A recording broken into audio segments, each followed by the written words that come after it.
내가 쓰고 싶은 이야기를 쓰면 일기가 된다. 남도 읽고 싶은 이야기를 쓰면 좋아요가 붙는다. 세상에 필요한 이야기를 쓰면 공유가 된다. 도움을 주려는 마음을 담으면 브랜드가 생긴다. 진짜 1년 안에 다 브랜드를 가질 수 있는, 브랜드를 가진 글 쓰는 작가가 될 수 있어요. 저는 글을 안 쓰는 시간이 없어요. 하루에 몇 시간? 1시간, 2시간 정해놓고 이때 딱 글 쓰자. 글 쓰는 건 시험 보는 게 아니거든요. 시험 공부가 아니에요. 어떻게 하면 나한테 날 지나가는 스쳐가는 영감들을 내가 움켜잡아서 내 것으로 만들 수 있을까? 글쓰기에 있어서 어휘력이 별로 중요하지가 않아요. 이거는 어린이 7살짜리, 8살짜리도 할 수 있고 나이 89대도 할 수 있어요. 누구나 할 수 있는 건데 저는 글을 안 쓰는 시간이 없어요.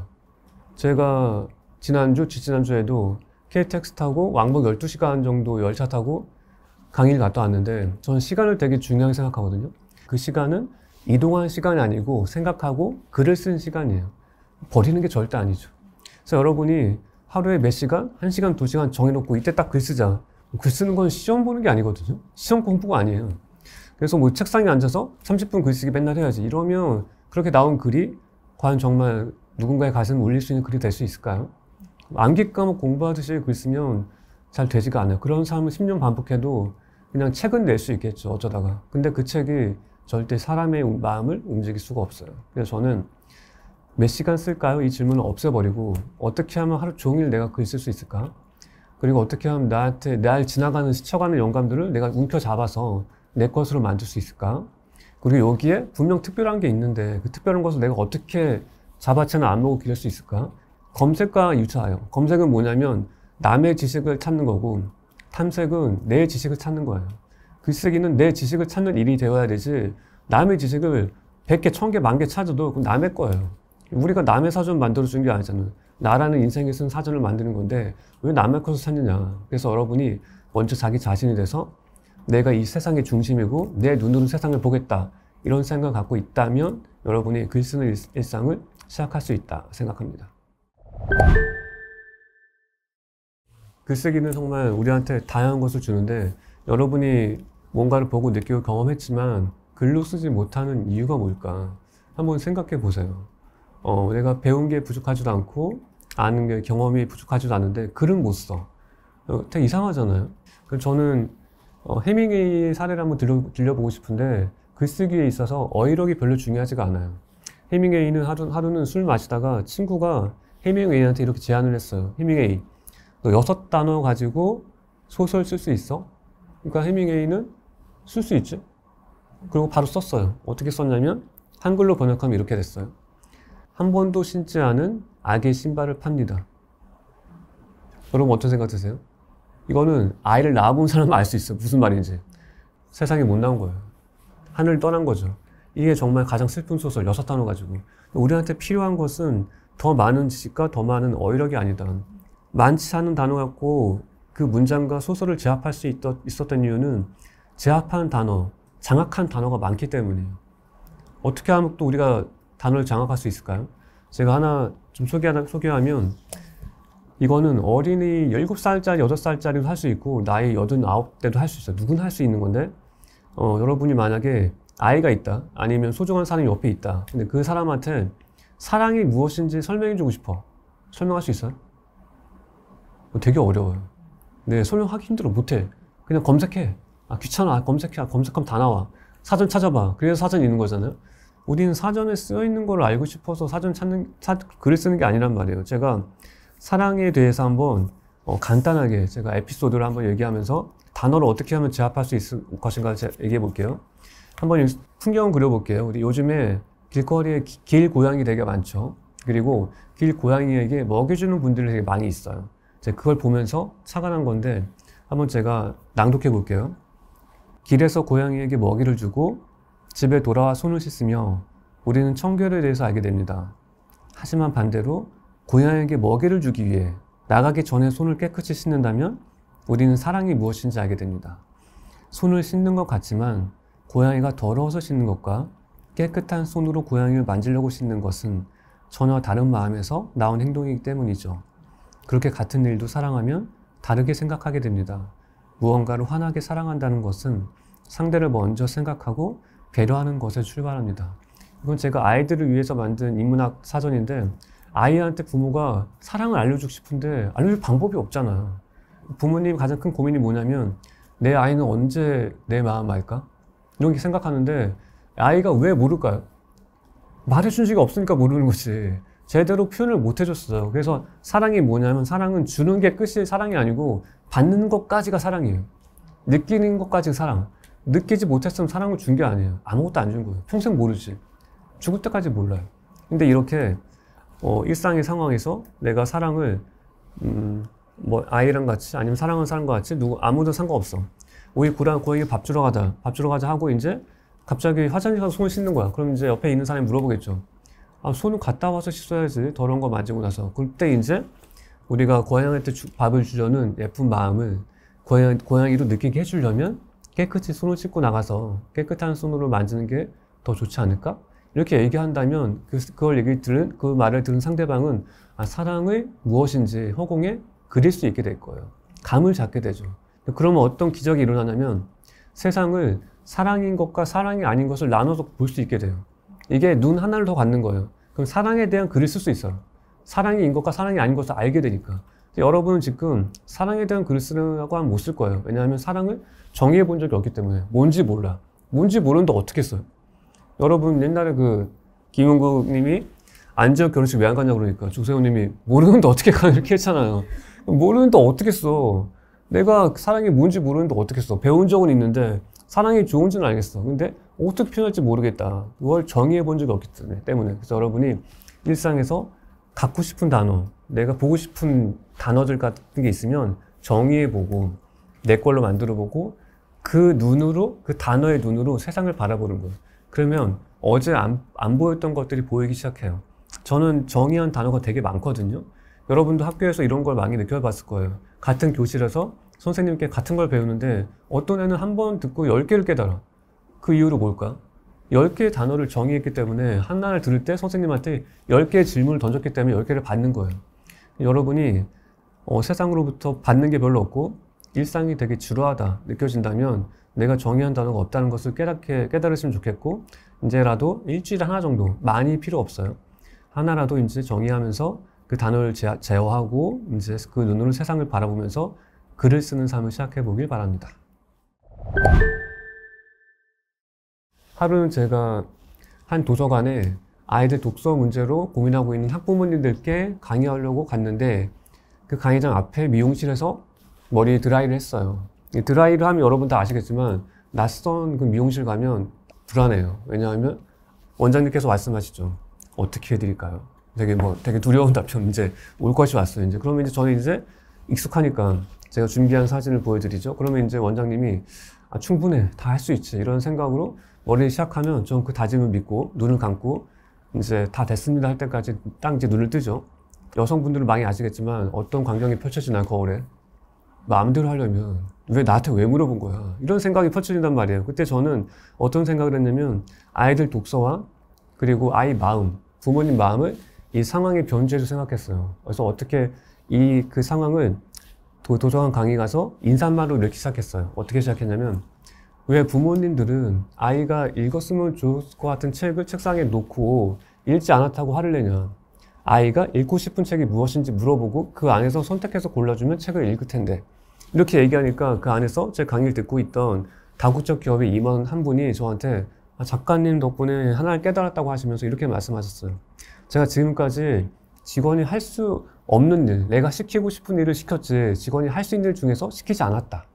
여러분 여기서 느낀 게 있겠지만 우리는 다 다국적 기업의 임원은 인사를 발견했고 저는 독서를 발견했죠. 그 장소는 미용실이에요.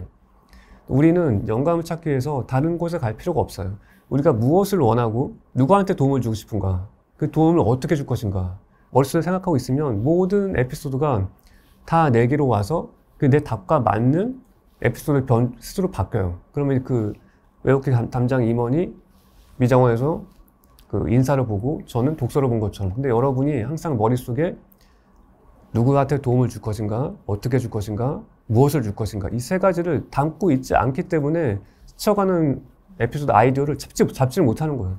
그 핵심을 제가 여기서 책에서 좀 읽어드리면서 차분하게 설명해 볼게요. 한번 시를 듣는 것처럼 들어보세요. 글을 쓰는 이유는 사람에 따라 매우 다양해서 읽히는 글을 쓰거나 책을 내는 것이 반드시 당신의 목적은 아닐 것이다. 하지만 당신의 생각을 글로 알리고 공감하는 사람을 모으는 일은 누구에게나 필요하고 그 자체로 의미가 있다. 무언가를 통해 공감을 받는다는 것은 앞으로 다가올 인공지능과 공존하며 살아가는 삶에 큰 경쟁력이 되어주기 때문이다. 여기서 누구나 1단계부터 차근차근 과정을 거쳐야만 한다는 사실을 기억하면서 다음 4가지 사항을 한번 잘 들어보세요. 1번, 내가 쓰고 싶은 이야기를 쓰면 일기가 된다. 2번, 남도 읽고 싶은 이야기를 쓰면 좋아요가 붙는다. 3번, 세상에 필요한 이야기를 쓰면 공유가 된다. 4번, 도움을 주려는 마음을 담으면 브랜드가 생긴다. 이게 4가지예요. 그래서 여러분이 괴테의 5가지 이렇게 관계의 법칙은 4번째 도착하는 브랜드 되는 건데, 이거 되게 어렵지 않아요. 제가 예를 들어보면, 여러분이 만약에 아이들과 같이 강원도에 있는 놀이동산 갔어요. 근데 운전이 엄청 멀어. 강원도 멀지 않아요. 서울에서 출발했어요. 멀어서 강원도 갔다 온 다음에 블로그에 포스팅했어요. 어떻게 포스팅했냐면, 강원도 너무 멀어서 다음부터 못 가겠다. 젠장. 이렇게 포스팅했어요. 그러면 그 글이 읽힐까요? 아무도 안 읽죠. 그건 일기예요. 만약에 이거를 이렇게 바꿀 수 있다면 간단해요. 강원도 사는 사람들은 이 테마백화를 추천합니다. 그럼 강원도 사는 사람한테 정보가 돼요. 도움이 되는 거죠.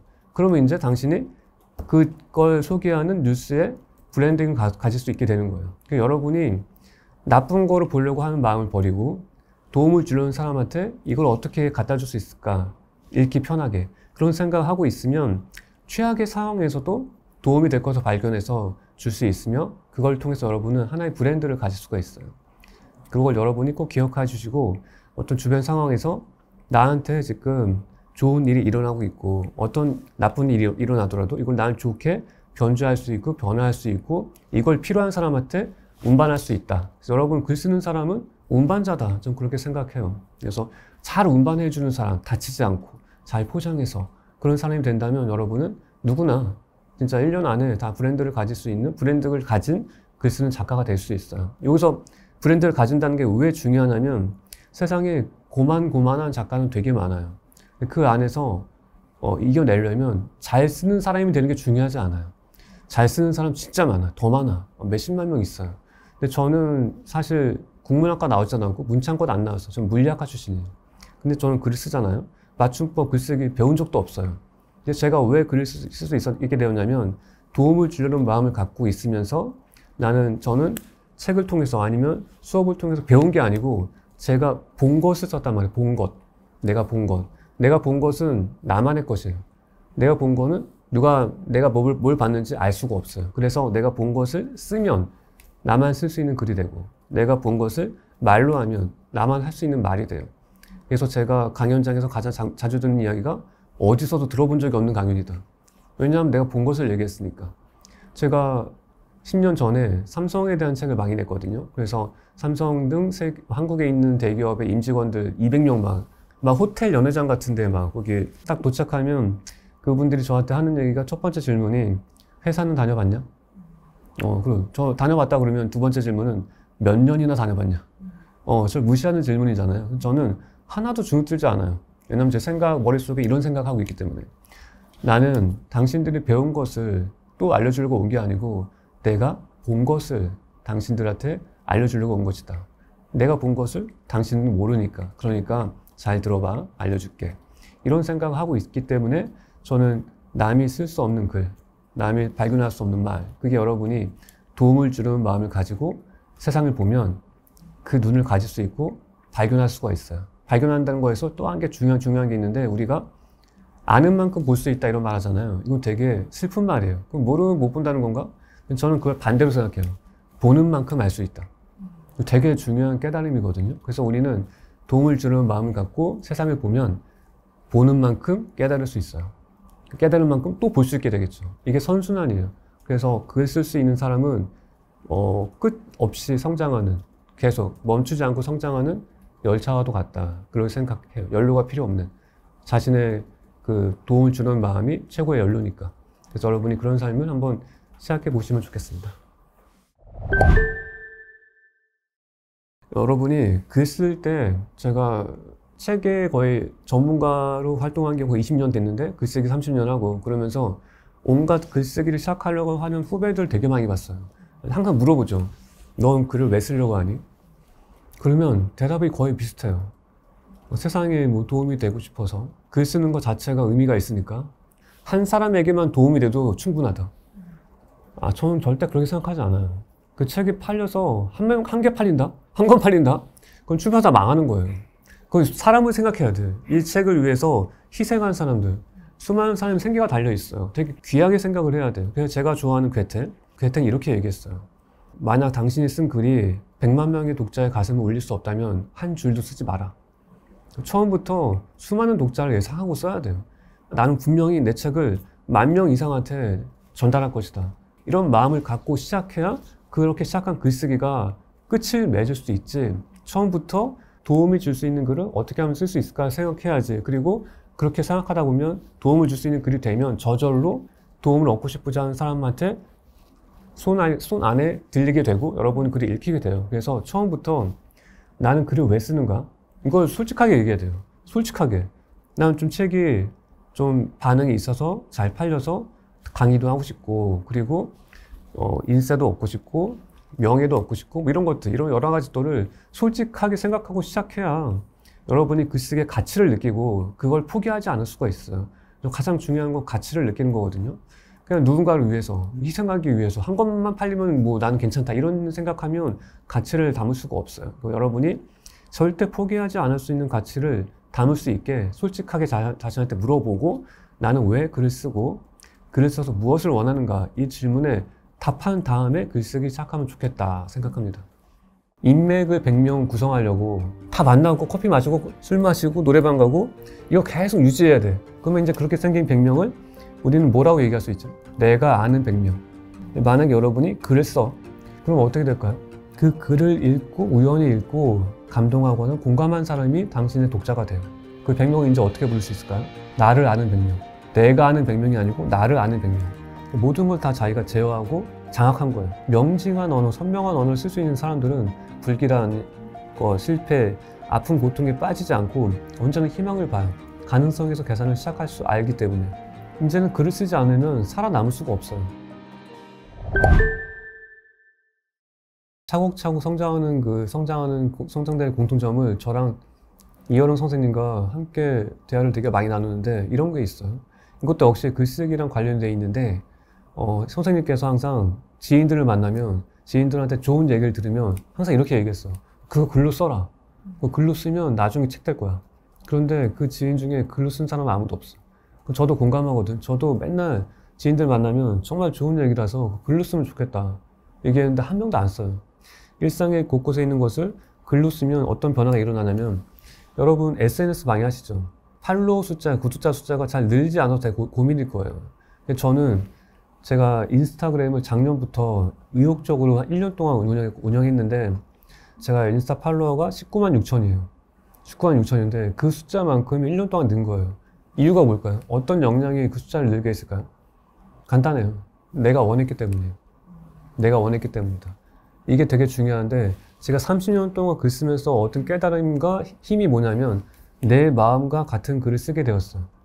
그러면 이제 나는 글과 말을 내가 제어할 수 있게 되었어. 근데 이제 그러면 인스타 모든 SNS는 글과 말로 이루어져 있잖아요. 언어로 이루어졌잖아요. 20만 명이 올 수 있는 언어를 내가 뭔지 알아요. 그걸 하루하루 차곡차곡 쌓으면서 그 목표를 이뤄냈죠. 그 괴테는 이렇게 얘기했어. 극단적으로 어떻게 얘기했냐면 지금 만약 저 밤 하늘에서 별이 떨어진다면 그럼 내가 원했기 때문이다. 모든 걸 다 자기가 제어하고 장악한 거예요. 여러분이 글쓰기 삶을 왜 시작해야 되는지 제가 말을 왜 하냐면 이제는 글을 쓰지 않으면 살아남을 수가 없어요. 제가 하나 얘기해 볼게요. 이제 챗 GPT에 나와서 되게 두렵고 혼란스럽잖아요. 저는 챗 GPT의 탄생으로 오히려 반가워요. 챗 GPT가 오히려 내 능력을 더 돋보이게 해주는 것 같아요. 왜냐하면 챗 GPT는 그럴듯하게 만들지만 특별한 건 만들지 못해요. 평균의 것만 만들어. 그냥 겨우 만들어내는 거죠. 빵 모양만 만들어내는 거예요. 맛있진 않아. 특별하지 않고. 제가 그래서 요즘에 챗 GPT 시대에서 사람을 세 가지로 구분하면 어떻게 나눌 수 있냐면 비전문가, 전문가, 예술가 이 3단계가 있단 말이에요. 비전문가는 뭐냐면 여러분도 다 대학에서 뭐 전공한 게 있을 거 아니에요? 그러면 어느 날 TV를 틀었는데 나랑 같은 전공자가 나와서 전문가 딱지를 달고 나왔는데 다 내가 아는 얘기야. 얘는 전문가야. 나는 왜 전문가가 아니지? 왜 난 집에서 이 모양이지? 그러면 어떤 생각이 드냐면 쟤 뭐 돈 주고 들어갔겠지. 별거 없겠지. 타고났어. 집안이 좋나 보지. 이렇게 변명, 탓, 뭔가 비난만 하게 돼. 근데 그 차이가 뭐냐면 비전문가와 전문가의 차이가 뭐냐면 비전문가는 보고 듣고 느낀 것을 담기만 해요. 근데 전문가는 그것을 말과 글로 표현할 줄 알아. 이게 바로 전문가의 삶이에요. 근데 이 전문가 위에 한 단계 더 수준 높은 사람이 있어요. 그 어떤 사람이냐면 예술가인데 예술가는 거의 세상의 1% 정도의 숫자인데 저는 피카소를 되게 좋아하는데 만약 피카소가 이 그림을 그렸다, 이 표지를 그렸다 생각해 보세요. 그러면 이 그림을 여러분 보고 있죠. 이걸 아마 누구나 그릴 수 있을 거예요. 누구나. 되게 간단하잖아. 저도 그릴 수 있어요. 근데 우리가 완성해서 그린 그림과 피카소가 그린 그림이 가치가 엄청나게 차이 나잖아. 그 이유가 뭘까? 그 이유는 어떤 거냐면 나무를 피카소는 갑자기 파란색으로 그렸어요. 녹색 그리다가 파란색 그렸어. 여기를 왜 파란색으로 그렸는지 피카소는 설명할 수 있어요. 우리는 설명할 수가 없어. 모방했기 때문에. 그 예술가는 뭐냐면 다시 한번 설명하면 비전문가는 보고 듣고 느낀 것을 쌓기만 하는 사람, 전문가는 쌓은 것을 말과 글로 표현할 수 있는 사람, 예술가는 왜 그렇게 표현했는지 설명할 수 있는 사람. 여러분이 그래서 설명할 수 있는 삶을 살려면 뭘 해야 되냐면 매일 보고 듣고 느낀 것을 글로 쓰는 연습을 해야 돼요. 써야지 내가 설명할 게 거리가 생기잖아요. 그래서 매일매일 차곡차곡 성장하는 사람들이 항상 얘기하는 게 글 쓰고 독서해라 얘기하잖아요. 근데 그들이 얘기를 들어보면 항상 글쓰기 독서를 강조하는데 뚜렷한 방법과 이유는 별로 찾지 못했잖아요. 근데 제가 지금 말씀드리는 거 왜 그렇게 해야 되고 그게 어떤 효과가 있는지 여러분이 매일매일 쓰면 그게 여러분의 매일매일 역사가 되고 내가 비교할 수 있게 돼요. 우리한테 중요한 게 비교예요. 비교를 할 수 있어야지 내가 그때와 나와 지금의 나와 차이점을 알 수 있게 되죠. 그럼 생각을 시작하게 돼. 생각을 시작하게 되면 이제 생각한 거에 대해서 설명을 할 수 있게 된단 말이에요. 이게 선순환 된단 말이에요. 여러분이 일단 글 쓰는 삶을 시작하고 책을 읽고 쓰고 메모하고 SNS 운영하시죠. 그걸 이제 매일매일 써요. 그럼 어떤 일이 생기냐면 되게 놀라운 일이 생기는데 제가 인스타그램이 1년 동안 20만 명 거의 20만 명 가까이 늘었다고 했잖아요. 그 20만 명 느는 동안에 똑같이 공평하게 또 어떤 숫자가 늘었을까요? 악플러 지속해요. 엄청 지속해서 새벽 3시, 4시에 주로 활동해. 나 자는 줄 알고. 그 악플러들이 주로 쓰는 내용들이 어떤 거였냐면 그거 누가 몰라서 못하냐? 힘들어서 못하지. 다 아는 거 가지고. 이런 내용이에요. 이걸 되게 신랄하게, 되게 짜증나게, 기분 나쁘게 욕하면서 썼는데 지금도 그렇게 말하는 사람이 있어요. 근데 맞는 사람만 남게 됐어요. 다 떠나고. 작가님, 이거 힘든 거 알아요. 근데 한 번 더 해볼게요. 그리고 자기가 좋아하는 사람 태그 걸어서 우리 같이 해보자. 그래서 우리가 글을 쓴다는 게 왜 중요하냐면 내 인생에 내 삶의 소울메이트를 글 쓰면서 만날 수 있어요. 근데 글을 안 쓰면 못 만나지. 내가 부르지 않았으니까. 글 쓴다는 것은 내 소울메이트를 내 삶에 초대하는 것이다. 여러분 그렇게 생각하면 좋겠어요. 그리고 제가 더 하나 자기계발 멘트를 하나 더 드리자면 여러분이 인맥을 100명 구성하려면 보통 어떻게 하냐면 100명한테 전화를 다 해서 다 만나고 커피 마시고 술 마시고 노래방 가고 이거 계속 유지해야 돼. 100명이 생겨 그러면. 그러면 이제 그렇게 생긴 100명을 우리는 뭐라고 얘기할 수 있죠? 내가 아는 100명. 내가 아는 100명이야. 근데 갑자기 내가 전화기를 잃어버렸어. 그럼 100명 어떻게 되죠? 없어져. 연락 안 와. 내가 아는 100명이니까. 만약에 여러분이 글을 써. 내 생각을 글로 맨날 써. 그럼 어떻게 될까요? 그 글을 읽고 우연히 읽고 감동하거나 공감한 사람이 당신의 독자가 돼요.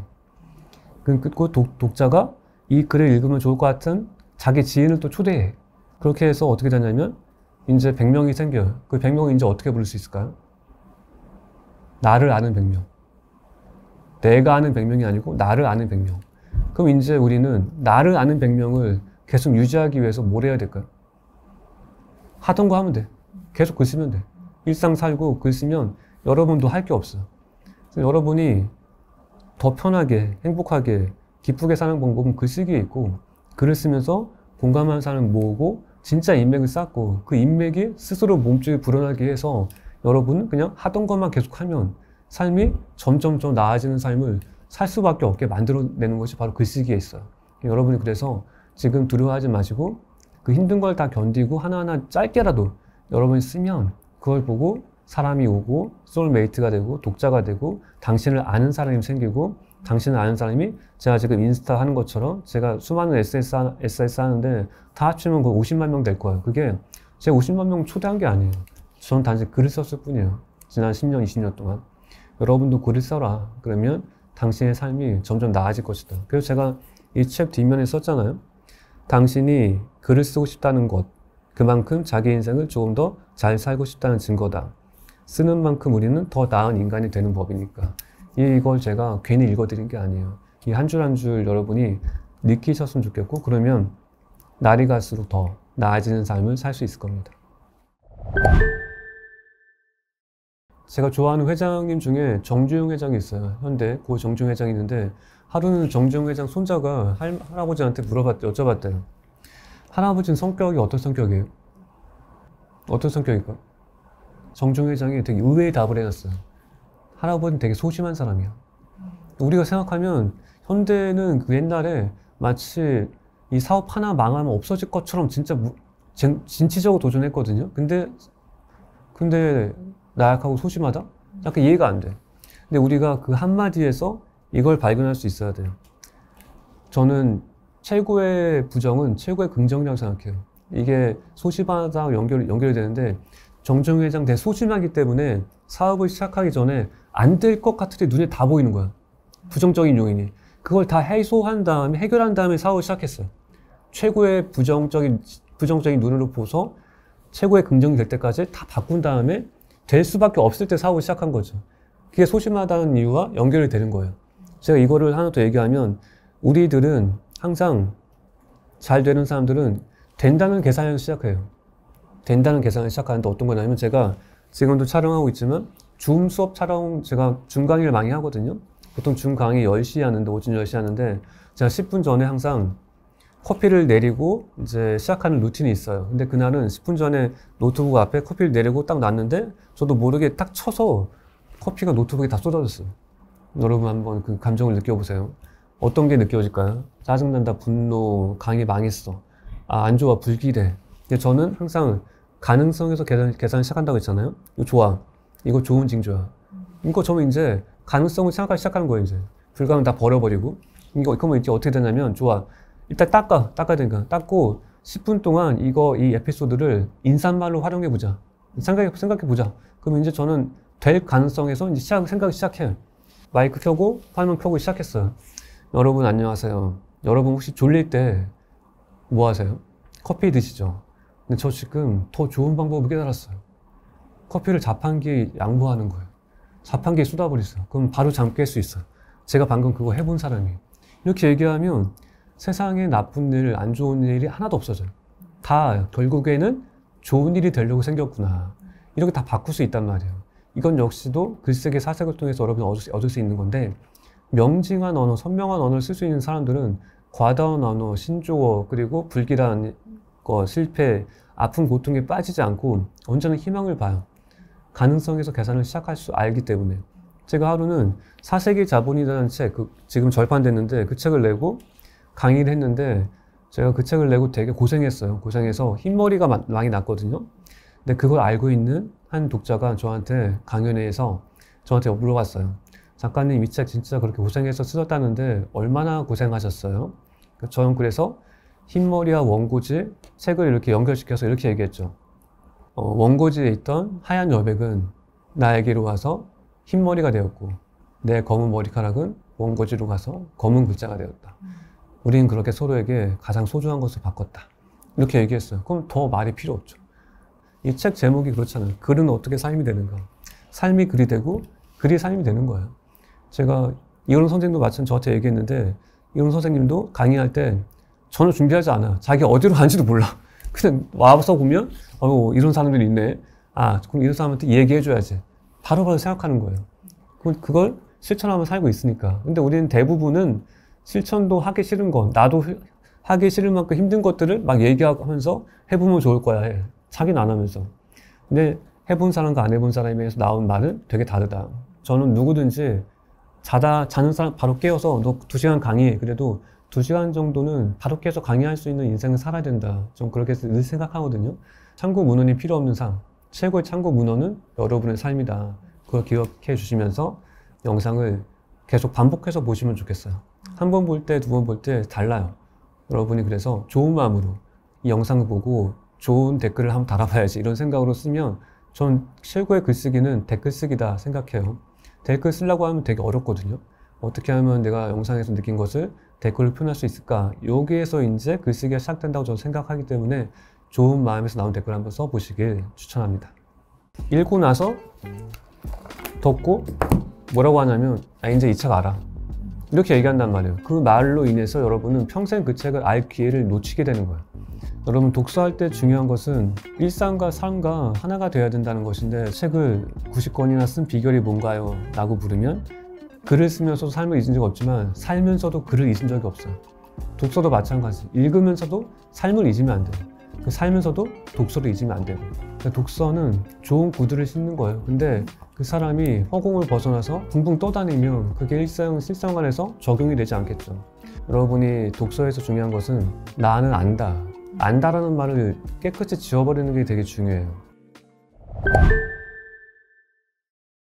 사람들이 보통 독서를 하면서 독서로만 난 모든 거 얻을 수 있다 이런 생각하는데 그런 분들을 좀 많이 봤는데 삶이 그렇게 쉽게 달라지지 않는 걸 되게 많이 봤어요. 안타까웠고 제가 마음이 힘들었는데 여러분 독서할 때 중요한 것은 일상과 삶과 하나가 되어야 된다는 것인데 제가 이 책 내용을 잠깐 10줄 정도 한번 낭독해 볼게요. 한번 여러분이 음미해 보세요. 난 30년 가까이 글을 썼지만 난 여전히 부족하고 이제 막 글쓰기를 시작한 사람처럼 어설프고 갈 길이 멀다. 그럼에도 누군가 내게 진지한 표정으로 책을 90권이나 쓴 비결이 뭔가요? 라고 물으면 이렇게 짧게 답할 수 있을 것 같다. 저는 살면서 글쓰기를 잊은 적이 없습니다. 반대로 글을 쓰면서도 삶을 잊은 적이 없죠. 중요한 지점이다. 무언가를 꾸준히 하는 것은 중요하다. 그러나 그 모든 것은 삶 속에서 움직여야 한다. 아무리 좋은 구두를 신은 사람이라도 삶이라는 대지를 벗어나면 자신의 모든 가치를 잃는다. 그러니까 독서는 좋은 구두를 신는 거예요. 근데 그 사람이 허공을 벗어나서 붕붕 떠다니면 그게 실생활에서 적용이 되지 않겠죠. 항상 우리는 발을 디디고 있어야 돼요. 좋은 구두를 신는 채. 그래서 저는 글을 쓰면서도 삶을 잊은 적이 없지만 살면서도 글을 잊은 적이 없어요. 독서도 마찬가지. 읽으면서도 삶을 잊으면 안 돼요. 살면서도 독서를 잊으면 안 되고 두 개가 하나가 되는 삶을 산다면 여러분의 독서가 일상에서 빛날 거예요. 저는 그래서 이거를 어떻게 좀 변주해서 얘기하고 싶냐면 여름에 겨울에 직장에 연차 막 끌어서 막 쓰고 막 2주 끌어서 막 이렇게 떠나죠. 떠나서 이제 돌아오는 비행기에서 저는 그 여행이 그 사람한테 어떤 가치였나를 돌아오는 비행기에서 나누는 대화를 통해 저는 알 수 있어요. 가치 있는 여행을 보고 온 사람은 어떻게 하냐면 나 지금 빨리 출근하고 싶어. 빨리 돌아가고 싶어. 내가 보고 듣고 느낀 것을 빨리 이 일상에 적용하고 싶어. 이런 생각을 한단 말이에요. 여러분 책을 읽으면서 진짜 책을 열심히 독서하는 사람들은 책을 계속 잡는 게 아니고 책을 던져버리고 일상에 들어가요. 뛰어 들어가. 내가 지금 느낀 것을 한 문장을 적용해 보고 싶어서 미치겠으니까요. 이 한 사람 예를 들면서 한번 말해볼게요. BTS 제가 좋아하는데 BTS RM이 하루는 새벽 2시 43분에 트위터에 글을 올렸어요. 왜 올렸냐면 이렇게 썼어요. 지금 이 시간 이 글을 올리지 않으면 영원히 이 영감을 잃어버릴 것만 같아서 어떻게든 남긴다. 이 생각을 갖고 있어야 돼요. 여러분이 일상을 읽으면서 혹은 책을 읽으면서 당장 실천할 것이 생기면 당장 움직여라. 이건 또 제가 아까 처음에 얘기했던 안다는 것을 삶에서 버리라고 똑같은데 여러분 예를 들어서 여러분 집 근처에 지금 뭔가 공사를 짓고 아파트를 만들고 있는데 그거를 사면 당장 내일 10배 올라. 그럼 여러분이 나 저거 10배 오르는 거 알고 있다고 포스팅 하겠어? 아니면 당장 돈 빌려서 사겠어요? 사죠. 그 안다는 말은 가짜예요. 그 안다는 말 한다는 건 뭐냐면 나는 아직 움직일 만한 가치를 찾지 못했습니다. 나는 알아가는 중입니다. 이렇게 말을 바꿔야지 언젠가 알 수 있지 계속 안다고 얘기하면 영원히 모를 수밖에 없어요. 여러분이 독서에서 중요한 것은 나는 안다. 안다라는 말을 깨끗이 지워버리는 게 되게 중요해요. 여러분 책을 읽으면서 매일 책 한 권 읽는 분들 많죠. 좋아요. 다 좋은데 읽고 나서 덮고 뭐라고 하냐면 이제 이 책 알아. 이렇게 얘기한단 말이에요. 그 말로 인해서 여러분은 평생 그 책을 알 기회를 놓치게 되는 거예요. 저는 책 처음에 얘기했지만 책을 알기 위해서는 모든 줄에 다 줄을 쳐야 돼요. 제가 한국의 독서, 사색, 인문학, 뭐 자기계발의 멘토는 이어령 선생님이 있고 고이론 선생님. 제가 이어령 선생님과 15년 동안 대담 나누면서 독서, 창의력, 창조, 글쓰기 많은 이야기를 나눴고 서양에는 괴테가 있어요. 근데 이어령 선생님 댁에 제가 하루는 간 적이 있는데 이어령 선생님, 여러분 생각해보세요. 여러분이 친구네 집에 갔는데 친구네 집에 서재 책이 10,000권이 넘게 있어. 그럼 친구한테 뭐라고 할까요? 보자마자. 네, 뻔하죠. 다 읽었어? 네, 무시하는 말 이렇게. 책이 디스플레이냐? 막 이렇게 뭐 비싼 디스플레이냐 이렇게 생각할 텐데 저도 마찬가지. 제 욕망을 이기지 못하고 여쭤봤어요. 선생님께. 선생님 이 책 다 읽으셨어요? 그러니까 선생님께서 알 듯 모를 듯한 답변을 했어요. 뭐냐면 이렇게. 다 읽었지만 다 읽었다고 말할 수는 없지. 여러분 이거 무슨 말인 것 같아요? 물어본다고 해서 그 답변으로 인해서 내가 깨달음을 얻지 못해요. 왜냐면 깨달음은 내가 가져가는 거예요. 주는 게 아니고 내 수준만큼 깨달을 수 있어요. 이걸 듣는 여러분들도 이 여름 선생님의 말씀을 뭔지는 알 거야 아마. 뭔지는 아는데 중요한 건 뭐냐면 그게 뭔지 말로는 말하지 못해. 글로 쓰지도 못해. 그럼 뭐죠? 다른 사람이 볼 때 여러분 모르는 거예요. 우린 항상 질문을 품고 살고 있어요. 질문이 수천 개가 있어 내면에. 수천 개를 어떻게 증명할 수 있냐면 제 스마트폰 메모장에 제 메모가 2,000개 넘게 있거든요. 그건 다 제가 세상에 질문하는 거예요. 그 질문이 풀리면 책으로 나오죠. 그럼 그건 지우고 다시 또 품은 질문을 또 써내고. 그래서 항상 평균 2,000개가 넘고 있어요. 이런 선생도 마찬가지, 괴테도 마찬가지죠. 질문이 수없이 많기 때문에 어떤 페이지를 펼치든 날 경탄시킬 문장을 찾을 수 있어요. 그러니까 독서는 뭐냐면 여러분이 정말 진짜 난 이 책 보석처럼 다 모든 걸 다 꿰뚫고 나만의 것을 만들었어 이렇게 얘기하려면 첫 페이지를 펼쳐서 마지막 페이지를 보려고 하는 독서가 아니고 중간에 멈추기 위한 독서를 해야지 여러분은 진짜 독서를 할 수가 있어요. 왜냐하면 아이들도 마찬가지, 다 어른도 마찬가지예요. 내가 이 책을 읽으면서 딱 한 줄만 내가 찾아낸다. 그런 생각으로 읽으면 한 줄만 걸려라 하고 생각하면서 독서를 하게 돼. 그러면 이게 그 눈빛이 얼마나 농밀하겠어요. 마치 사형수의 눈빛처럼 마지막 책 읽는 사람처럼 진짜 마지막 책인 것처럼 읽게 될 거예요. 그러면 이제 그 한 줄에서 여러분은 어떻게 되냐면 제가 쓴 90권의 모든 책은 그렇게 나온 한 줄에서 시작했어요. 그 한 줄이 바로 컨셉이죠. 컨셉을 찾아내는 거 이렇게 해서 여러분이 이제 독서할 때 망의일자 버리고 나 그거 알아 버리고 한 권을 여러 번 읽자 이렇게 생각해 보는 거예요. 망이 읽는다는 게 많은 책을 읽는 게 아니고 한 권을 많이 읽는 거예요. 이걸 여러분이 꼭 아셔야 되고 여러분도 그렇고 아이들도 마찬가지지만 한 권을 여러 번 읽다 보면 지루해져요. 지루해지면 어떤 일이 일어나냐면 여러 번 읽으면 더 빨리 읽어야 되는데 더 느리게 읽게 돼요. 그 이유는 세세한 곳 하나하나의 눈길이 가기 때문에 이제 책을 하나하나 눈길을 모든 곳에 다 비치게 되는 거예요. 여러분 눈빛이 등대처럼 이제 책 모든 곳을 비치게 되는 거죠. 그럼 이제 이 책 내용을 나의 걸로 만들 수 있어요. 가장 중요한 것은 내 걸로 만드는 거예요. 이 책을 쓴 사람의 것이에요. 독서는 가장 지적인 수단은 아니에요. 왜냐하면 우리가 책을 읽는 이유가 뭐냐면 세상을 읽으면서 세상에서 저절로 깨닫지 못했기 때문에 책을 읽으면서도 네가 깨달아라. 그 이유 때문에 책을 읽는 거란 말이에요.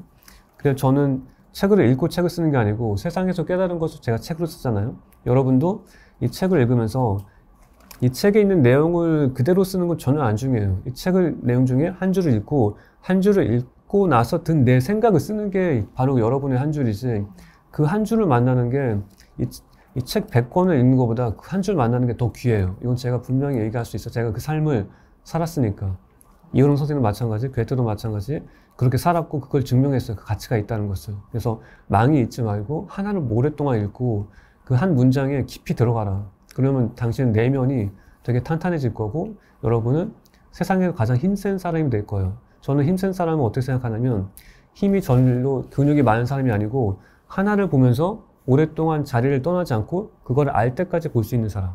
이 가장 힘센 사람이에요. 그래서 저는 90권 책 냈지만 첫 번째, 두 번째 책은 시집을 냈어요. 시집을 냈는데 왜 시집을 읽냐면 시인이 여기 어딘가서 뭐 나무를 바라보고 있어요. 근데 나무를 바라보다가 발걸음을 옮겼어. 그럼 그건 어떤 사실을 의미하냐면 그 나무를 알게 되었다. 다 알 때까지 시인은 떠나지 않아. 알면 떠나는 거야.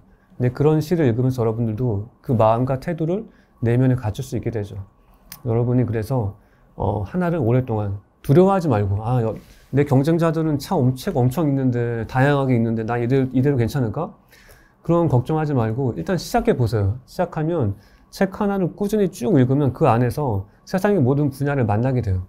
그래서 여러분이 그걸 실감했으면 좋겠고 저는 그걸 실감하고 있어요. 제가 책 읽고 글을 쓰면 잠깐은 이거 니체의 사상인데요? 이거 소크라테스 사상인데 그래. 나는 그거 읽은 적이 한 번도 없는데? 그죠? 괴테의 책을 읽고 쭉 바닥에 내려가면 그 바닥에 그 부유물처럼 세상에 존재하는 모든 온갖 분야가 다 녹아 있으니까 그걸 의심하지 마시고 한번 그런 삶을 시작해 보세요.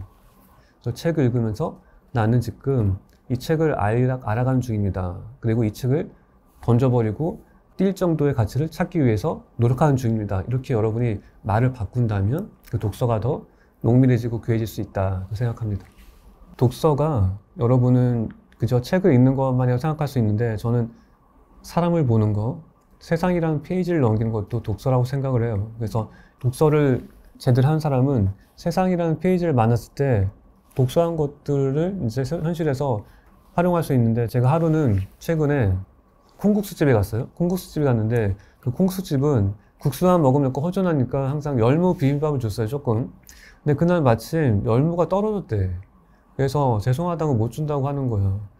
왜냐면 그래서 여름하면 열무니까 그때 열무 비빔밥 줬는데 여러분은 그때 뭐라고 답할 것 같아요? 다음에 2배로 주세요? 아니면 좀 깎아주세요? 열무값만? 이렇게 괜찮습니다. 괜찮아요. 이렇게 별 대답은 없을 거예요. 전 그때 어떻게 얘기했냐면 이렇게 한마디 했어요.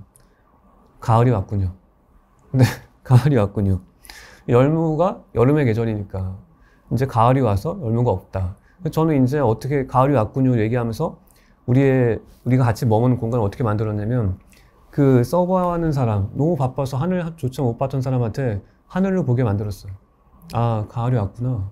여름이 끝났네. 그러면서 이제 가을이 왔다는 거 알려줬고 마음속에 가을을 심어줬고 우리 두 사람이 머문 공간에 조금 더 따뜻해졌죠. 다른 말이 아닌 그런 말을 드렸기 때문에 여러분이 만약 일상이 책이 된다면 책을 읽을 필요가 없을 거예요. 책을 읽었다면 일상이 책이 되게 만들 수 있어야 돼요. 그냥 여전히 어제와 똑같은 하루, 똑같은 멘트를 반복하면서 책을 읽는다면 그건 굳이 책을 읽을 필요가 없죠. 읽었던 것을 일상에서 얘기해주고 또 기쁨을 느끼고 함께하는 공간을 더 근사하게 만들고 그런 게 바로 독서의 기쁨이 아닐까? 그런 생각이 드네요. 제가 추천하는 독서법은 제가 지금 하고 있는 1년에 한 권 읽기를 추천하는데 1년에 한 권 읽기 전에 미리 해야 될 게 있어요. 어떤 것이냐면 그냥 처음부터 1년에 한 권 읽을만한 책이 같이 있는 것을 찾기는 어려워요. 실패할 가능성이 되게 높아요. 그래서 저는 1년에 한 권 읽기 괴테책을 발견하기 전에 책을 2,000권 읽었어요.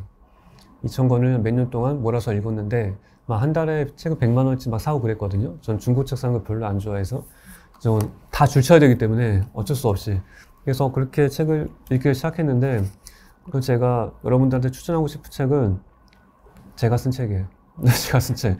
이거는 제가 작년까지만 해도 부끄럽고 뭔가 광고인 것 같아서 얘기하지 않았는데 굳이 제 책을 읽지 않을 필요가 있을까 이런 생각이 들 정도로 좀 강의할 때도 마찬가지 제가 최근에 3년 동안 낸 책을 다 읽어봐라 그렇게 얘기를 말씀드려요. 그러면 그걸 읽으면서 저절로 내가 1년에 한 권 읽을 만한 가치가 있는 책을 고를 수 있는 안목을 기르게 되고 그리고 안목을 기르기 위한 최소한의 사색을 할 수 있게 되고 이 사색이 중요한 게 여러분이 생각과 사색 두 가지가 있는데 생각은 뭐냐면 그냥 쌓기만 하는 거예요. 쌓기만. 보고 들은 걸 쌓기만 하고 사색은 내 앞에 있는 문제 하나를 풀기 위해서 그동안 쌓은 것들을 다 배제해요.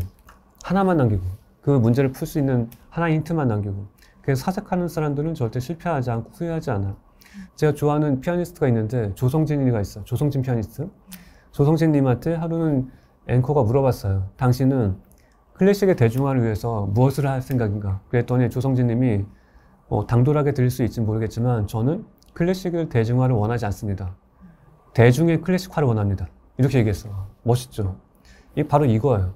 클래식이 대중화되면 클래식의 색을 잃어버린 거야. 대중화된 거 대중음악이지. 대중음악 또 나와서 뭐하게? 저는 여러분이 사색의 대중화를 원하지 말고 사색을 얻고 싶으면 그걸 끌어내지 말고 끌고 올라가라. 그런 말씀 들으시고 그렇게 하기 위해서는 여러분이 제가 3년 동안 쓴 책을 읽으면서 하나하나 정신적인 수준을 높여가면서 그걸 그 단계를 밟다 보면 그 중간쯤에 이걸 느끼게 될 거예요. 아, 우리는 돈과 환경, 물질이 아니고 언어와 싸우고 있구나. 우리는 언어와 싸우고 있어. 우리 주변에 있는 사람들 다 나랑 언어 수준이 맞는 사람들이에요. 여러분이 언어 수준이 높아지면 돈을 많이 버는 게 아니에요. 언어 수준이 높아지면 한 단계 올라갈 수 있어요. 돈 많이 버는 게 아니고 돈 많이 벌어도 내 수준은 언어 수준이 맞는 사람과 연결돼 있어요.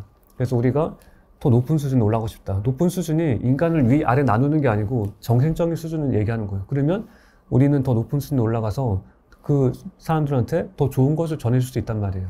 비로소.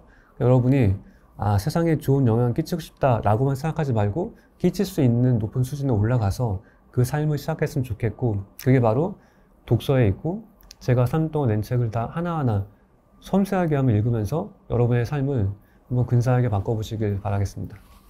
육아의 끝은 자기계발이에요. 내가 더 커야 돼요. 아이를 크게 해주려면. 부모의 말은 어떤 거냐면 아이가 살아갈 인생의 경로를 정해주는 거야. 너 숙제했어? 공부했어? 그 아이들은 부모가 말로 정해준 그 경로를 벗어날 수가 없어요. 한마디 한마디를 고귀하고 섬세하게 하지 않으면 아이도 부모를 닮아서 그렇게 하게 될 것이다. 저는 그 사소하다고 생각하고 시간을 버리면 그 인생이 사소해진다. 그렇게 생각해요. 여러분 주변에 보면 되게 사랑받고 잘 자란 것처럼 보이는 아이가 있어요. 딱 봐도 미래가 기대돼. 얘한테 맡기면 되게 뭐든지 기대돼. 잘 될 것 같아. 그런 아이는 무엇을 받고 자랐을까 부모한테? 그런 아이의 부모님의 공통점을 보면 그 부모님들이 듣기에도 보석처럼 아름다운 말을 일상에서 매일 들려줬어요.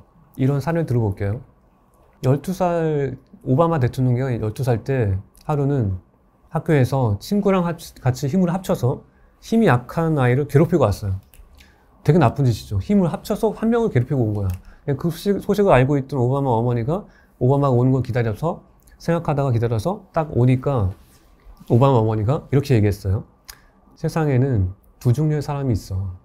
한 종류의 사람은 자기가 원하는 것을 쟁취하기 위해서 어떻게든 남을 힘으로 굴복시켜서 무찌르는 사람이지. 그런데 또 한 사람이 있는데 그 사람은 내가 이 말을 하면 그 친구가 얼마나 큰 슬픔을 당할지 알고 있어서 늘 좋은 마음으로 대하는 사람이야. 너는 어떤 사람이 되고 싶니? 그러면 어떤 책을 읽어야 될까? 책을 다 읽고 뭘 느꼈는지 엄마한테 얘기해줘. 이게 하나가 완전 동화책처럼 완성이 되는 거야. 이걸 통해서 오바마 뭘 느꼈을까요? 그 느낀 거는 지금 오바마가 살고 있는 인생을 보면 알 수 있죠. 우리 부모의 말은 어떤 거냐면 아이가 살아갈 인생의 경로를 정해주는 거야. 그 아이들은 부모가 정해준, 말로 정해준 그 경로를 벗어날 수가 없어요. 그 부모 이상 클 수가 없어요. 그럼 제가 이 문화의 끝은 소중한 사람한테 예쁘게 말하는 것을 얘기했는데 육아의 끝은 자기계발이에요. 내가 더 커야 돼요. 아이를 크게 해주려면. 아이만 크는 것은 없다. 내가 커야 아이도 클 수 있다. 그래서 너도 크고 나도 크자.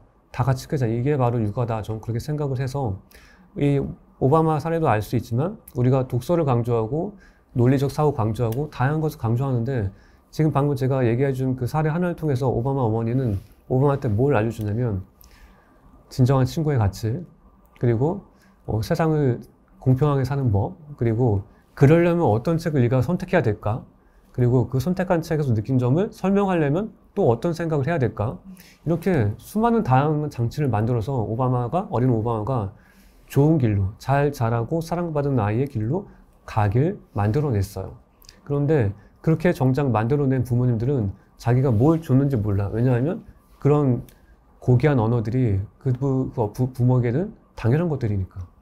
근데 그것들을 여러분이 만약에 당연한 것들을 만들 수 있다면 여러분의 아이도 당연한 듯이 사랑받고 잘 자란 아이로 키울 수 있을 거예요. 그래서 여러분이 꼭 내 부모의 언어는 아이가 살아갈 인생의 정원이고 여러분의 언어가 그 정원에 아름다운 꽃을 피게 하고 아이는 그 꽃의 향기를 맡으면서 평생 살아간다. 그래서 한마디 한마디를 고귀하고 섬세하게 하지 않으면 아이도 부모를 닮아서 그렇게 하게 될 것이다. 그래서 여러분 한번 상상해 보면 아이가 지금 친구를 데려왔는데 친구가 여러분한테 이렇게 얘기해요. 아줌마 물 좀 주세요. 이렇게 얘기해요. 절대 놀지 마시라고. 쟤 못 떼먹었어. 그리고 왜 그러냐면 얘가 부모한테 뭘 배웠는지 알 것 같아. 말만 들어도. 근데 한 친구는 달라. 저 어머니 제가 물 한 잔 마실 수 있을까요? 이렇게 얘기하면 얼마나 예뻐요? 아 얘가 진짜 잘 자랐구나. 너 얘랑만 놀아. 누구를 키우게 할 것인가. 근데 여러분은 그런 말을 할 수 있을 정도로 아이한테 일상에서 그런 말을 들려주고 있나. 그걸 먼저 생각해 보셔야 돼요. 너 숙제했어? 질문 생겼어? 공부했어? 놀고만 있네. 이거 진짜 이런 얘기만 들려주면 아줌마 물 주세요. 이런 얘기밖에 안 나와요. 여러분의 말이 아이에게서 듣고 싶은 말을 지금 여러분이 하고 있느냐 없느냐 이 생각을 늘 하고 있어야 아이도 그걸 느끼고 아 내가 좀 더 예쁜 말, 귀한 말을 엄마한테 하고 나도 그렇게 살아야 되겠구나 라는 것을 저절로 깨닫게 될 것이다 이렇게 생각합니다. 아이들은 100명한테 100가지 음식을 먹이고 맛이 어때? 이렇게 물어보면 100명의 아이들이 똑같이 얘기해요. 존맛, 핵존맛, 개존맛, 개핵존맛. 근데 다 좋아. 맛있는 거네. 아, 그거 알겠는데 그 아이한테 나는 분명 100가지 음식을 줬는데 맛은 하나야. 뭘 먹었는지는 알 수가 없어. 근데 그런 아이들이 모이는 교실에서 소통이 될까요? 안 되죠, 당연히. 부모하고도 소통이 안 돼요. 그래서 신조어가 전 나왔다고 생각해요. 아무 느낌 없는, 그냥 한 가지 느낌만 주는 이모티콘 쓰고 섬세하게 설명할 수 없으니까. 근데 우리는 이모티콘한테 가장 귀한 걸 빼앗기고 있어요. 가장 섬세한 슬픔, 기쁨, 아픔, 고통은 이모티콘이 다 대신해주고 있어. 말로 해줘야 되는데. 여러분 부모님께서 아이랑 일상 나눌 때 이런 대화 습관이 있으면 좋겠어요. 주어, 동사, 목적어를 다 쓴 말을 하자. 완전한 문장을 얘기하자. 아이들이 왜 신조어를 쓰겠어요? 그런 말만 듣고 자랐으니까. 그리고 또 제외해야 할 말이 또 뭐가 있냐면 너무, 매우, 대박, 소름 이런 것들 있잖아요.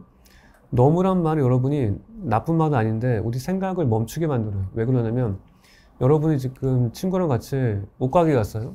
친구가 옷을 입었어요. 여러분한테 물어봐요. 나 어때? 너무 예뻐.